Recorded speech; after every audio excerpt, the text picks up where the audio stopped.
আমি আমার আত্মীয়দের সাথে মানে আমার রক্তের সম্পর্ক মানুষের সাথে যারা আমার আপনজন, ওই আত্মার সাথে সম্পর্ক যাদের, রক্তের সাথে সম্পর্ক যাদের, ওই রক্তের সম্পর্ক মানুষের সাথে আমি কেমন আচরণ করব।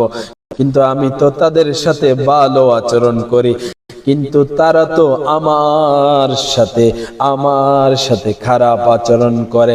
আমার নবী বলেন, তারা যদি তোমার সাথে খারাপ আচরণ করে তারা জাহান্নামে যাবে।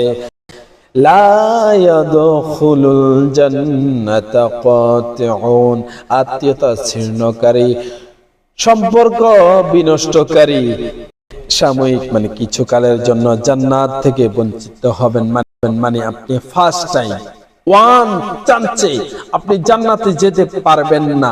অবশ্যই আমাদের দুনিয়াতে কষ্ট করা উচিত এবং আত্মীয়দের সাথে ভালো ব্যবহার করা উচিত, যাতে আমরা আত্মীয়দের সাথে ভালো ব্যবহার করে নবীর ভালোবাসা নিয়ে, আল্লাহর ভালোবাসা নিয়ে কবরে যেতে পারি।